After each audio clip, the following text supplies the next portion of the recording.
नमस्कार दोस्तों, मैं मोहन वर्मा।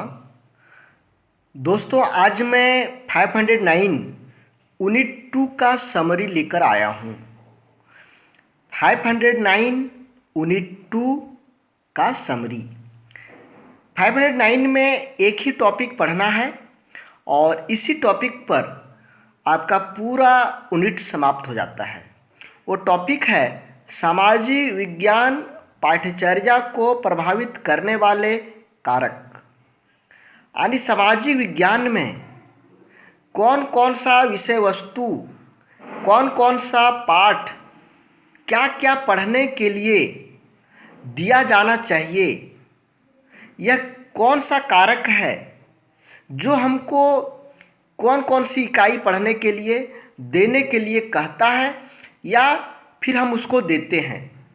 तो आज हम लोग देखेंगे कि सामाजिक विज्ञान का जो पाठ्यपुस्तक है, किताब है, इस पाठ्यपुस्तक में जो पढ़ने के लिए सामग्री दिया गया है, जो पाठ दिया गया है, जो इकाई दिया गया है, इसको कैसे प्रभावित करता है, कैसे चुना जाता है।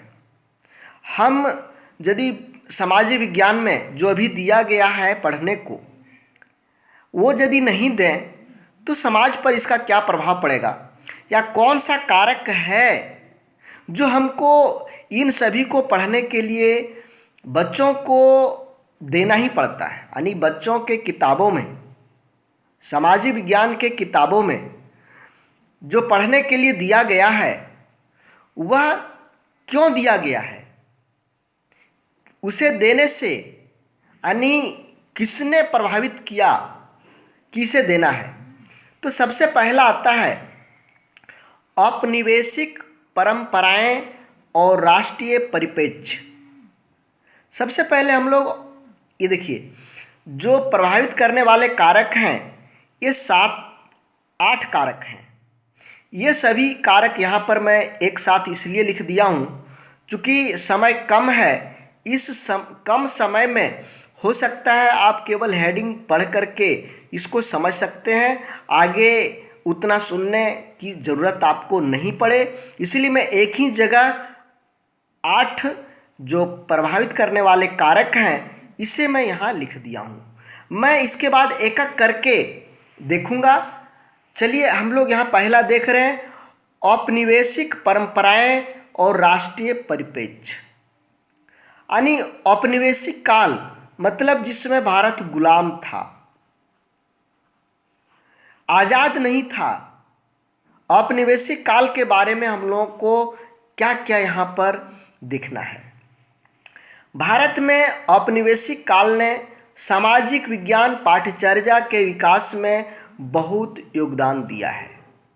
यानी जब यहाँ पर अंग्रेज़ों का शासन हुआ करता था, जब मेरा औपनिवेशिक काल कहा जाता था, तो उस समय सामाजिक विज्ञान का जो पाठ्यचर्या है, क्या पढ़ना है, कौन सी इकाई को पढ़ना है, इन सभी के विकास में बहुत अधिक योगदान दिया था औपनिवेशिक काल ने। इसी समय से सामाजिक विज्ञान एक अलग विषय के रूप में पढ़ाया जाने लगा। यानी जब भारत गुलाम था, आज़ाद नहीं था, अंग्रेज़ों का शासन था, अंग्रेजी शासन व्यवस्था में ही सामाजिक विज्ञान को एक अलग विषय के रूप में पढ़ाया जाने लगा था।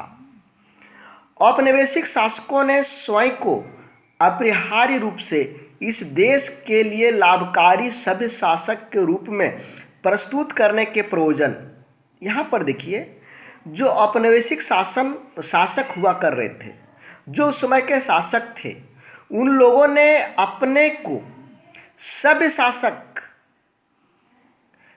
शासक के रूप में दिखलाने के लिए, यानी उसका मुख्य मकसद था कि हम सभ्य शासक हैं,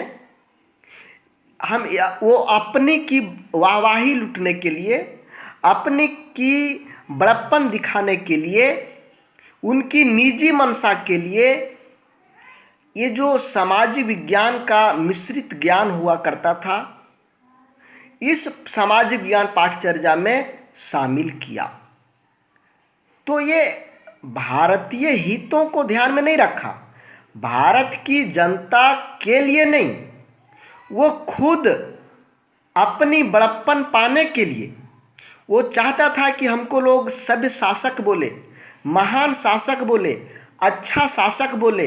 इसके लिए जो सामाजिक विज्ञान होता था उसमें जो भारतीय ज्ञान थी, भारत की परंपरा थी, इन सभी को शामिल किया गया। जब देश में अंग्रेजी शिक्षा व्यवस्था की शुरुआत हुई, जब देश में अंग्रेजी शिक्षा व्यवस्था की शुरुआत हुई, तब सामाजिक विज्ञान पाठचर्या में ब्रिटिश लेखकों द्वारा लिखित भारतीय इतिहास का ही प्रयोग किया गया। जब अंग्रेजी शासन व्यवस्था था तो अंग्रेजी शिक्षा व्यवस्था थी, अंग्रेजी शासन व्यवस्था में अंग्रेजी शिक्षा व्यवस्था। जब अंग्रेजी शिक्षा व्यवस्था थी तो उस समय का जो सामाजिक विज्ञान किताब था, उस समय के समाज विज्ञान में जो भारतीय इतिहास था वह ब्रिटिश लेखकों ने लिखा था, यानी भारत के लेखकों ने उसे नहीं लिखा था। भारत के लेखकों के द्वारा लिखा गया किताब को नहीं पढ़ाया जाता था। जो ब्रिटिश लेखकों ने भारतीय इतिहास को लिखा था, भारत के बारे में लिखा था, उसी को अंग्रेजी शासन व्यवस्था में अंग्रेजों ने सामाजिक विज्ञान के रूप में पढ़ाया करता था। बात समझ में आई कि जब अंग्रेजी शासन व्यवस्था थी तो यहाँ पर अंग्रेजी शिक्षा व्यवस्था थी, और अंग्रेजी शिक्षा व्यवस्था में जो सामाजिक विज्ञान के इतिहास वाले किताब हुआ करते थे, इसको लिखने वाले ब्रिटिश लेखक हुआ करते थे।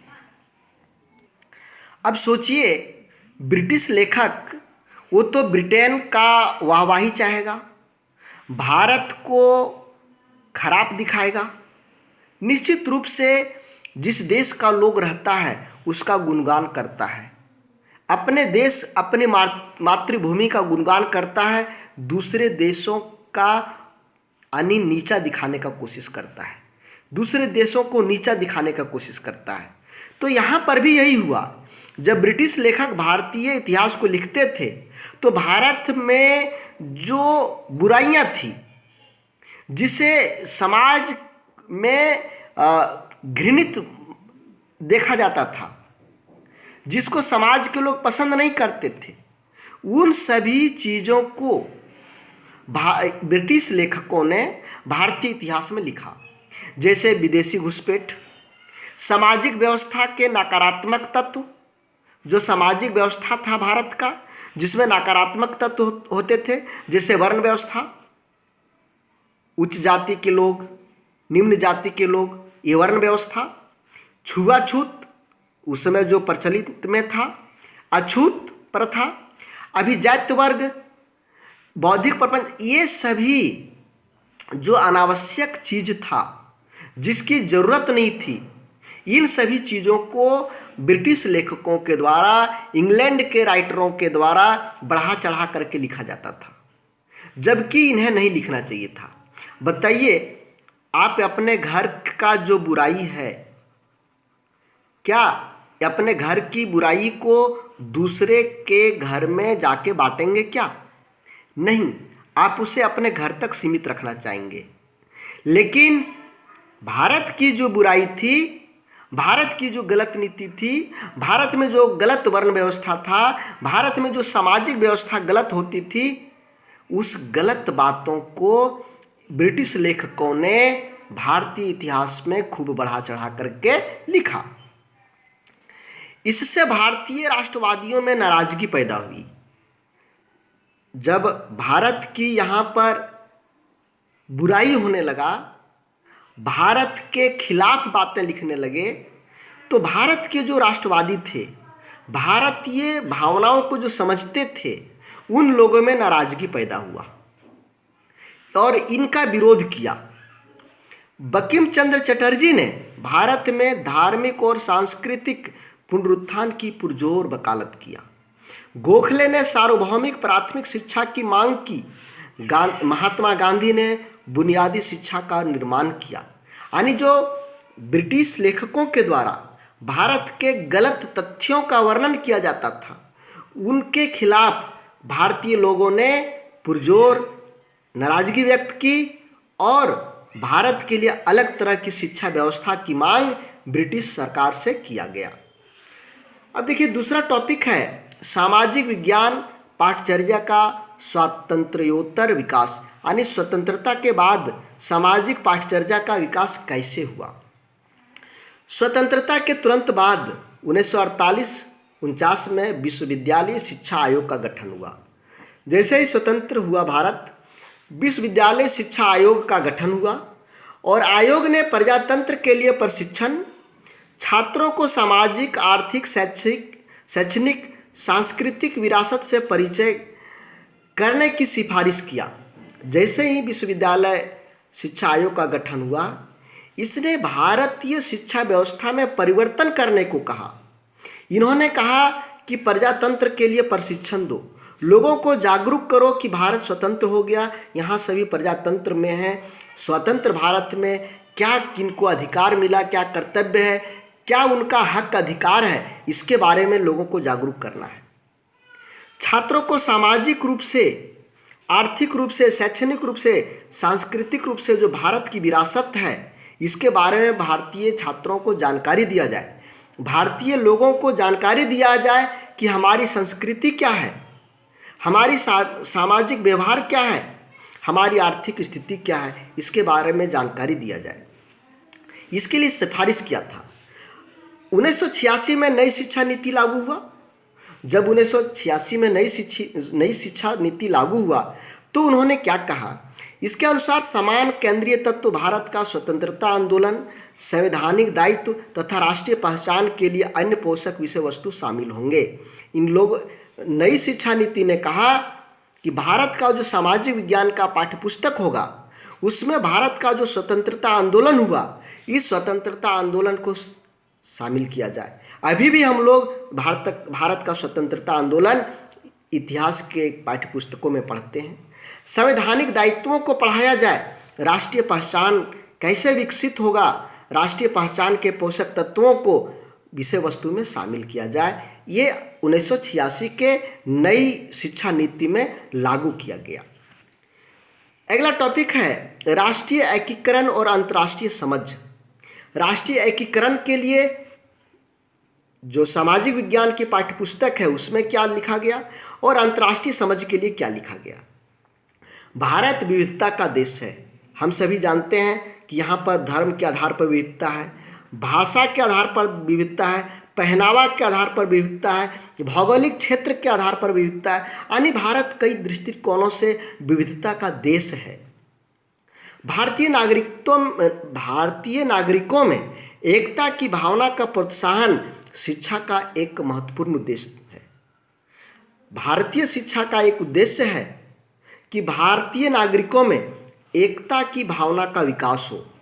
भारत की शिक्षा व्यवस्था ऐसी होनी चाहिए जिससे ये जो विविधता है, विविधता में एकता कायम हो सके, एकता की भावना का विकास हो सके।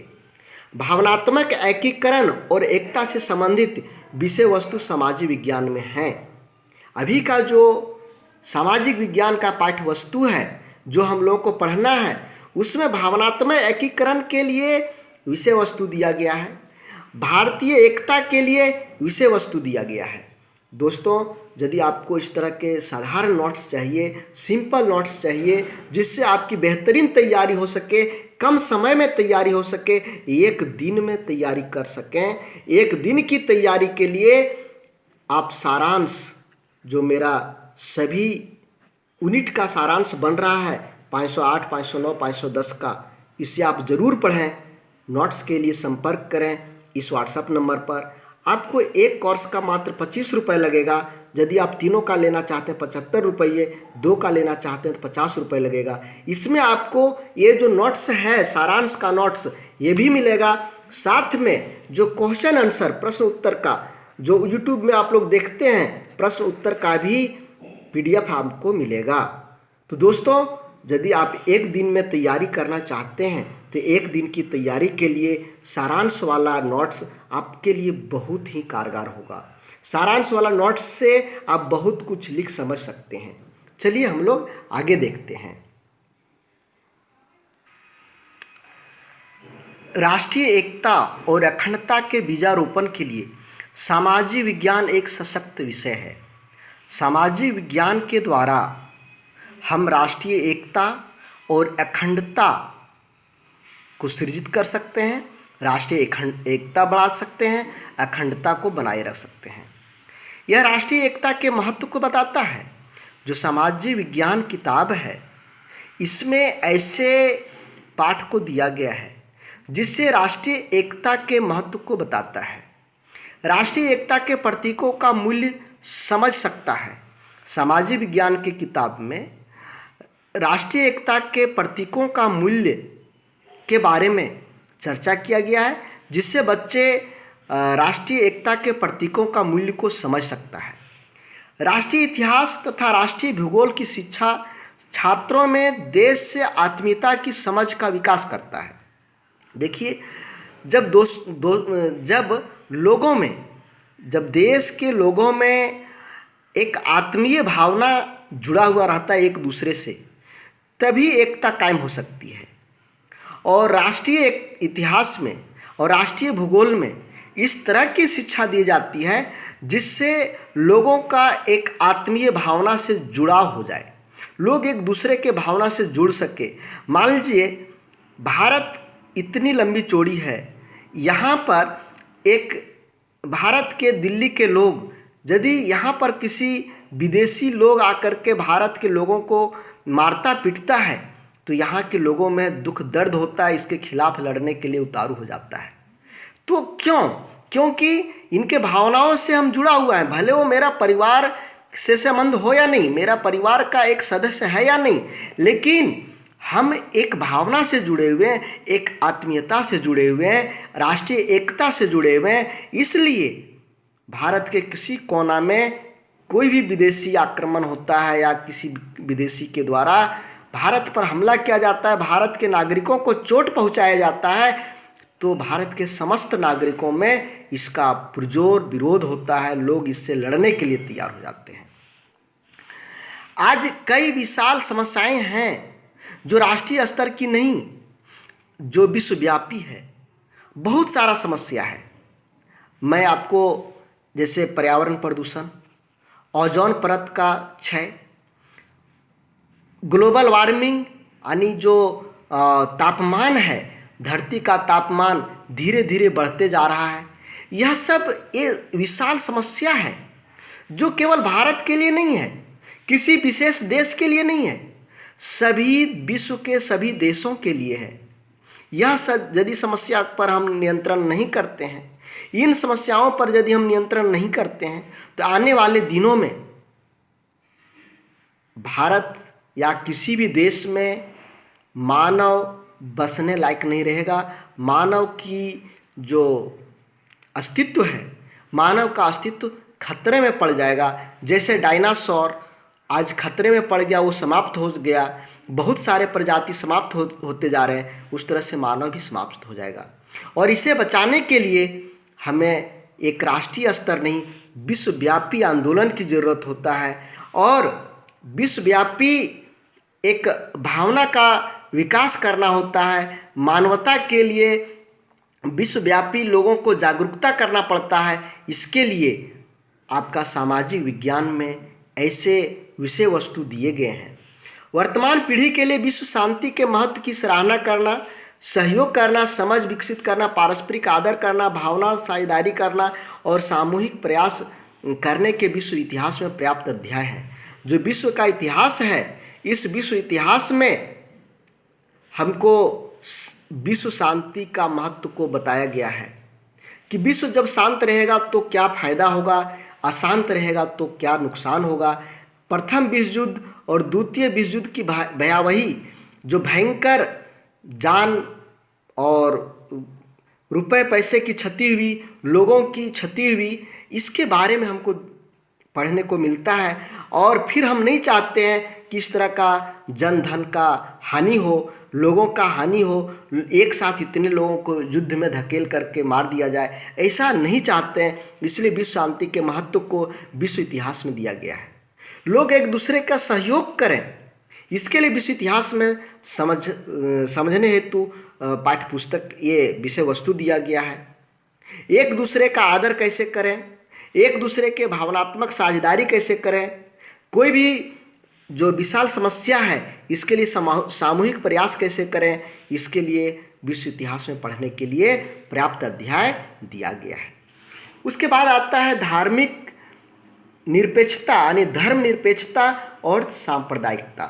धर्म निरपेक्षता मतलब किसी एक धर्म को नहीं मानना, सभी धर्मों को समान व्यवहार, समान नज़र से देखना और धर्म के लिए लड़ना, अपने धर्म को अच्छा बताना, दूसरे धर्म को खराब बताना सांप्रदायिकता कहलाता है। धर्म के लिए लड़ाई करना सांप्रदायिकता कहलाता है।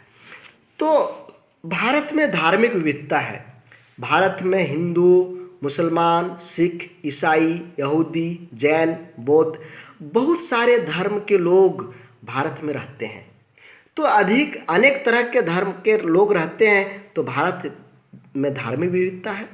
परंतु लोगों की सहनशीलता और समर्थन से इस देश में धार्मिक विश्वास पैदा हुए हैं। भारतीय लोगों में सहनशीलता पाया जाता है। लोग एक दूसरे का समर्थन करते हैं, जिसके चलते धार्मिक विश्वास पैदा हुआ है और विश्वास विकसित हुआ है। लोग विभिन्न आस्थाओं और त्योहारों को साथ साथ मिलकर मनाते हैं। हिंदू लोग मुसलमान के त्योहारों में शामिल होता है, मुसलमान लोग हिंदुओं के त्योहारों में शामिल होता है और एक दूसरे के त्यौहार को मिलजुल कर के मनाता है और मनाना भी चाहिए। फिर भी विभिन्न धर्मों से संबंध लोगों ने धार्मिक सांप्रदायिकता का सामना किया है।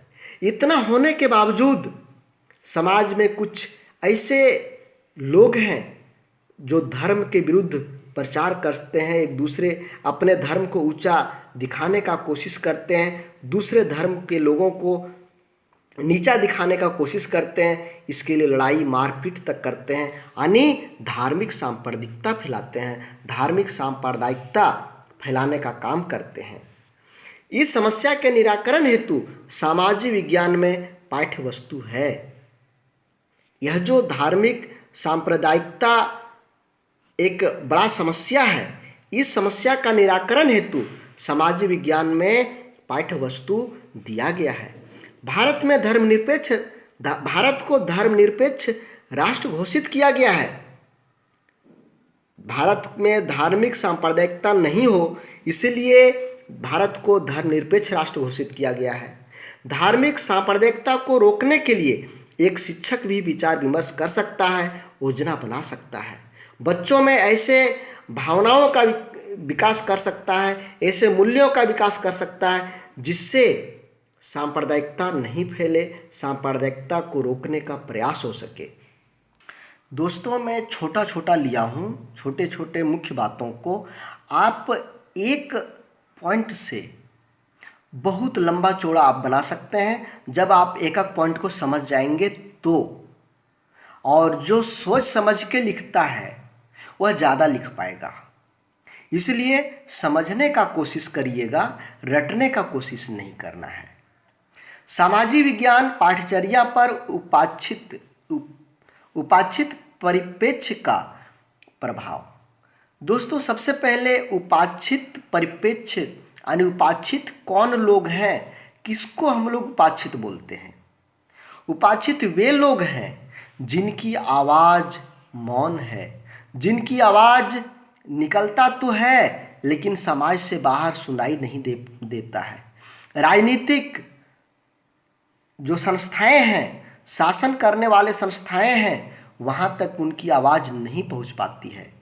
जैसे सामाजिक रूप से बहिष्कृत लोग, दमित लोग, शोषित लोग, निम्न वर्ग के लोग, इन लोगों को उपाक्षित या जिसको हम लोग अंग्रेजी में सब अलर्ट कहा गया है, यानी जिसको हम लोग बोलते हैं अभी के दलित लोग, शोषित लोग, दलित शोषित को इस उपाक्षित के नाम से जाना जाता है। समाज में इनकी संख्या काफ़ी है। अब इसके बारे में आप बहुत ज़्यादा लिख सकते हैं कि कितने लोग शोषित हैं, कौन कौन लोग, यहाँ पर कैसी वर्ण व्यवस्था है, उच्च निम्न, किसको छुआछूत के नज़र से देखते हैं, किसको छुआछूत के नज़र से नहीं देखते हैं, किस तरह का दमन हुआ, शोषण हुआ, यहाँ पर आप पूरा डिटेल में लिख सकते हैं। तो समाज में इनकी संख्या काफ़ी है, वास्तव में है। इनके पिछड़ने से समाज का विकास रुक जा सकता है।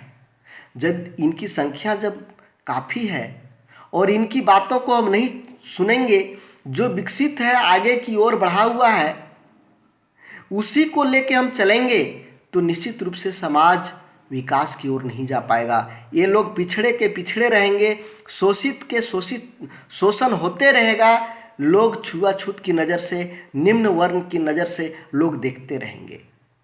ये लोग उपेक्षित रहेंगे, इन्हें समान अवसर नहीं मिल पाएगा, समान हक नहीं मिल पाएगा, बराबरी, समानता का लाभ नहीं मिल पाएगा। तो इनके पिछड़े समाज का विकास रुक जा सकता है। उनकी आवाज़ कैसी सुनी जाए, यह आपका सामाजिक विज्ञान में पाठचर्या के रूप में दिया हुआ है। यह एक मुद्दा है कि इनकी आवाज़ को कैसे सुना जाए। इसे सामाजिक विज्ञान में स्थान देकर इस मुद्दे पर अधिक ध्यान दिया जा सकता है।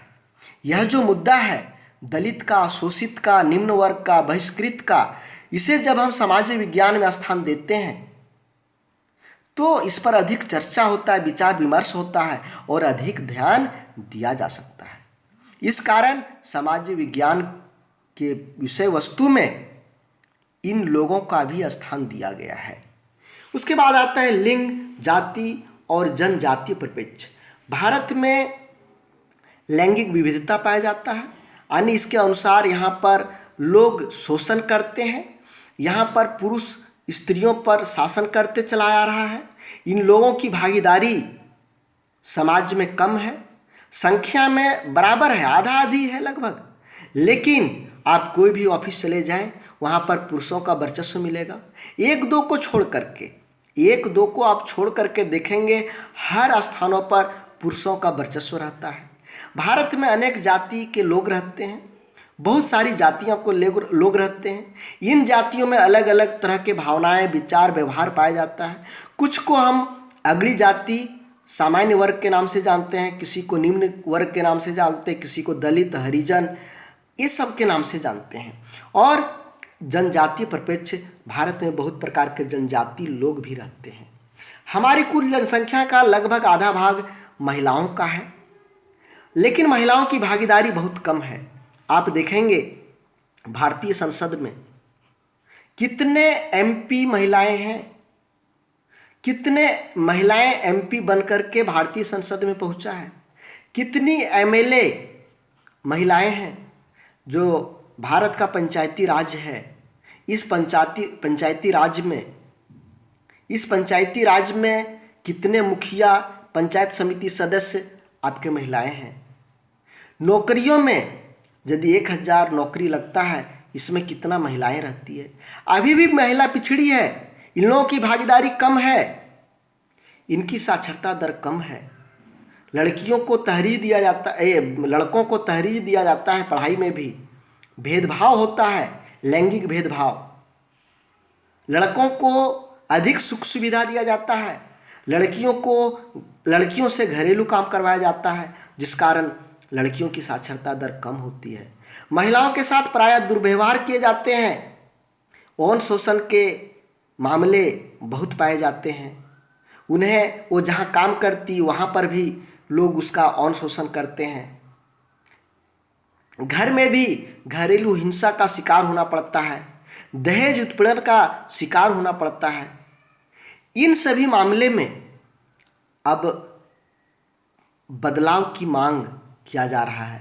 अभी का जो परिस्थिति है, इसके अनुसार बदलाव परिस्थिति की मांग है। ऐसे सामाजिक परिवर्तन लाने के लिए कानून और बल अपर्याप्त साधन है। कानून बनने के तो दहेज निरोधक कानून बन चुके हैं। दहेज लेना देना पाप है, घरेलू हिंसा पाप है, दुर्व्यवहार करना पाप है, ये कानून अपराध घोषित किया गया है। इसके द्वारा आप यदि पकड़े जाते हैं तो जेल होगा। लेकिन हमको बताइए कि क्या दहेज रुक पाया? महिला उत्पीड़न रुक पाया, घरेलू हिंसा रुक पाया, महिलाओं के साथ दुर्व्यवहार रुक पाया? नहीं रुका है। जब तक लोगों की मानसिकता नहीं बदलेगी, लोग जब तक उसे बराबरी का दर्जा नहीं देंगे, तब तक ये बदलाव संभव नहीं है। कानून के रूप में उन्हें बदलाव करना बहुत मुश्किल है। तो विद्यार्थियों के रवैये में वांछित परिवर्तन लाने में सामाजिक विज्ञान एक विषय के रूप में तथा आप सामाजिक विज्ञान अध्यापक के रूप में बहुत कुछ कर सकते हैं। यानी सामाजिक विज्ञान में ऐसे पाठ्यवस्तुओं का समावेश किया गया है जिससे परिवर्तन ला सकता है। और एक आप शिक्षक हैं, आप अपने स्तर से भी लोगों का आचरण, विचार, व्यवहार में ऐसा परिवर्तन ला सकते हैं जिससे महिलाओं को समान बराबरी का हक मिले, घरेलू हिंसा से निजात मिले, दहेज उत्पीड़न से निजात मिले, घरेलू दुर्व्यवहार, काम, ऑफिस जहाँ पर वो काम करते हैं वहाँ से भी दुर्व्यवहार नहीं हो। सामाजिक विज्ञान में समानता, लैंगिक समानता पाठ्यवस्तु को जोड़ा गया है। तो दोस्तों, इस वीडियो में बस इतना ही। यदि आप नोट्स लेना चाहते हैं इस तरह के सरल भाषा वाले नोट्स, तो इस व्हाट्सएप नंबर पर हमें व्हाट्सएप पर मैसेज करें। यहाँ से आपको मिल जाएगा बहुत ही कम दामों में, मात्र 50 रुपये में 2 सब्जेक्ट का। तो धन्यवाद दोस्तों, जय हिंद।